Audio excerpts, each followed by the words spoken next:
Good day, everyone, and welcome to YUM 003 Introduction to World Religions and Belief Systems. I am Sir Gerson, your subject teacher, and guaranteed that I will be of great assistance.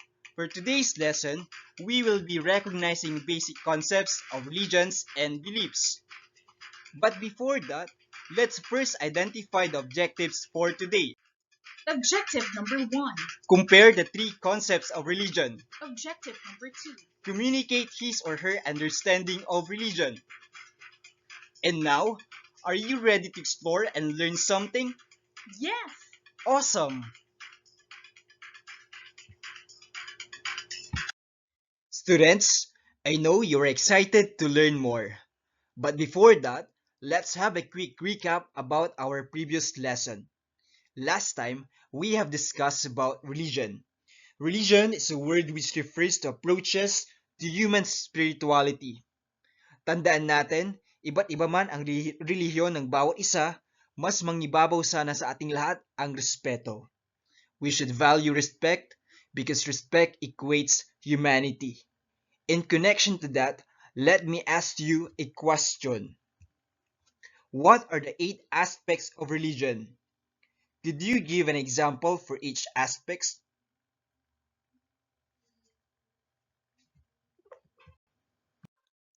First up, we have beliefs. Beliefs are the articles of faith that are taught by adherents to be true or evident.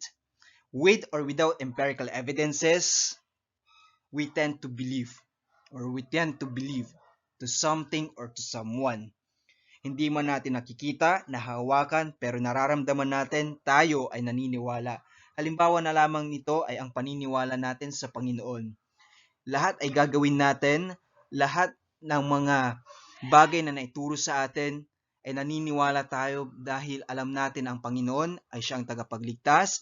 Alam natin that He is our Savior, He is our way. Kung kaya tayo ay naniniwala and with respect to other religion, they have also their own beliefs, practices, etc. Next, we have sacred text. These are the compilations of oral and written literature in which the essential parts of the religious traditions are recorded. For every religions around the world, of course, we have different sacred texts. In Christianity, we have Holy Bible. In Judaism, the oldest monotheistic religion, they are using Torah. In Islam, of course, they are using Quran. Meron tayong mga ganitong sacred text dahil ito ang gagabay sa atin upang mapabuti tayo sa kung ano man ang gagawin natin in our daily life. Next, we have myths and other stories.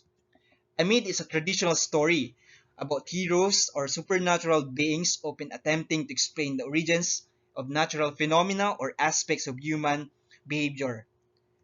Students, are you familiar with this one? As you can see in the picture, of course, we have the story of Adam and Eve. They are the first man and woman. So myths are another stories relate in imaginative detail, I believe truth, as conveyed by historiography, legends, edifying parables, and folklore. Isa na lamang dyan ang kwento ni Adam and Eve. Next to that is rituals. Rituals are religious or other formal ceremonies that consist of a series of actions, prayers, contemplative practices, and among others. As you can see in the picture, of course, a group of people is lighting a candle. So what does it mean, my dear students? Kapag tayo ay nagsisindi ng ilaw o ng kandila, ito ay nagsisilbing liwanag o tanglaw ng mga souls. Ito rin ang ginagamit rin natin kapag tayo ay nagdarasal. May iba pa tayong mga rituals or ibang mga paniniwala natin tungkol sa mga rituals at may iba't ibang pakahulugan nito. Depende sa relihiyon, paniniwala ng bawat isa. Next, we have symbols.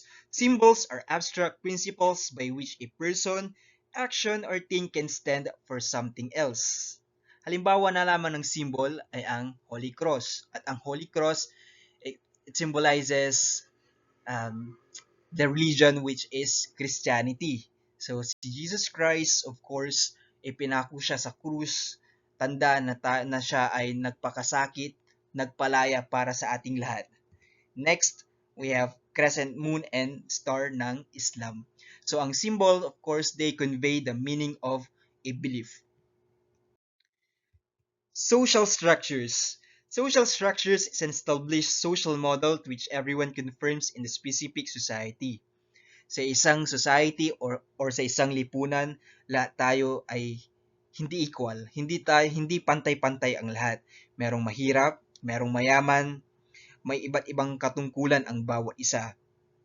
So, in social structures, for instance, in Hindu social structure, they have this what we call the Brahmin, Kshatriya, Vaishya, and Sudra.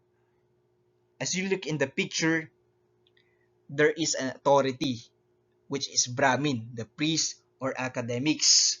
So, dyan sa mga posisyong iyan, hindi pantay-pantay. There is social structure. Social structures, of course, include organizational roles, patterns of communications, as well as systems of authority. Kaya sa bansang Pilipinas, when it comes to leadership in the government, ang pinakamataas ay ang presidente na siyang namumuno sa bawat isa. Okay? Next, ethical principles and oral written codes of behavior. Tandaan natin, people, of course, influence, okay, morality, laws, norms, and ideas about what their adherents ought to do. The ethics, our principles, and moral. So it is specific advice or list or qualities, the values or laws that would bring about the ideal world. Kinakailangan natin gawin, we need to observe the way we act, the way we talk to other people. Okay? Ethics and our behavior as well. Lagi nating tatandaan yan. And last, we have religious experience and spirituality. So, it can be spirituality or sacred or mystical or personal. Life events in religious, non-religious context to which religious meaning is attached by leadership, participants, witnesses.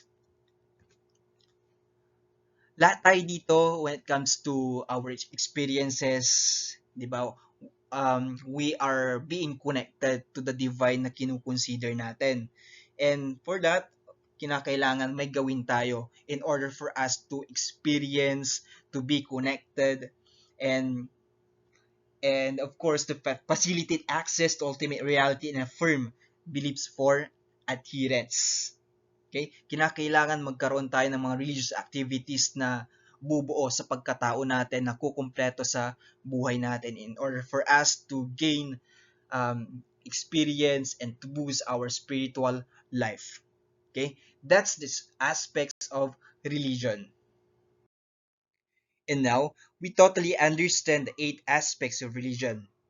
In addition, could you see the image being presented on your screen?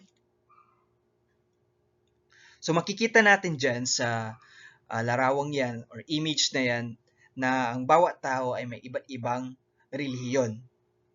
Just like what I am telling to you, we have to value respect in order to equate humanity. Kinakailangan, anuman ang kung saan ka man nanggaling, anuman ang relihiyon mo, anuman ang pinanggalingan mo, magkaroon tayo ng respeto sa bawat isa. Magkaroon sana ng mundo ng pagkakaisa, pantay-pantay na trato, whether it be in religion, race, or kung saan man tayo galing. Because the meaning of religion is having a good connection and a purpose.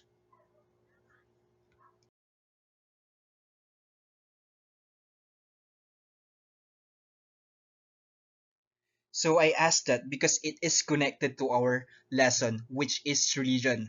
Now, let's define first what is religion. Religion is a word which refers to approaches to human spirituality which usually encompasses a set of narratives, symbols, beliefs, and practices, often with a supernatural or transcendent quality. Ang isang relihiyon, bago matawag na relihiyon yan, kinakailangan we have to consider things. And these are narratives, ang pagkakaroon ng narratives or sacred symbols, beliefs, practices, and supernatural or transcendent quality. Sabi ko nga, there are thousands or hundreds or thousands of religion that are existing around the world. So iisa-isahin po natin yung mga set of narratives, symbols, beliefs, and practices that connected to religion. First up, we have narratives.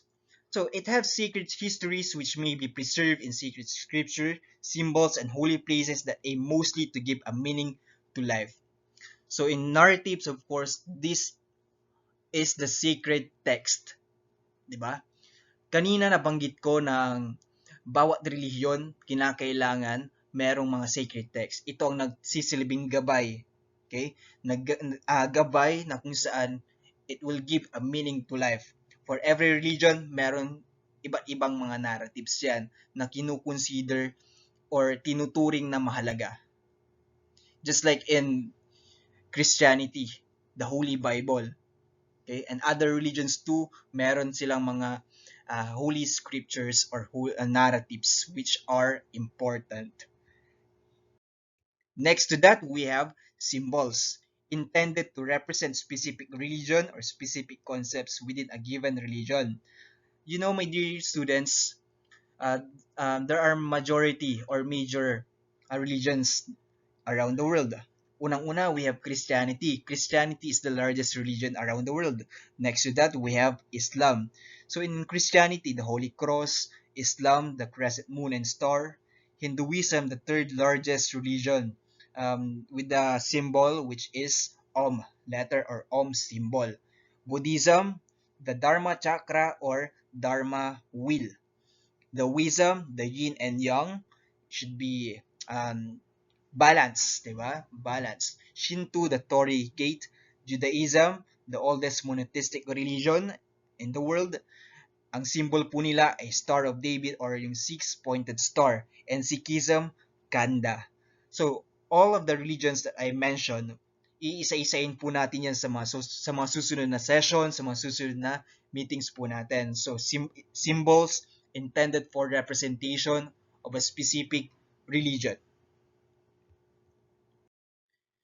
Next to that is beliefs. Beliefs is the state of mind in which a person thinks something to be the case, with or without there being empirical evidence to prove that something is the case with factual certainty.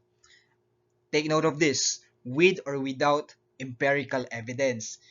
Kahit man walang ebidensya, hindi natin nakikita, hindi natin nahawakan, tayo ay naniniwala sa kung anuman ang pinaniniwalaan natin, sa kung anumang prinsipyong meron tayo. Okay?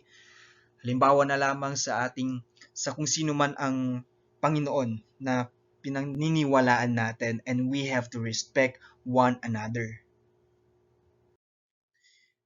The last one is practices. It includes rituals, sermons, commemoration, veneration, sacrifices, festivals, feasts, transcends, and among others. So in the Philippines, we have different culture to other cultures, and we respect the cultures of this region to other provinces.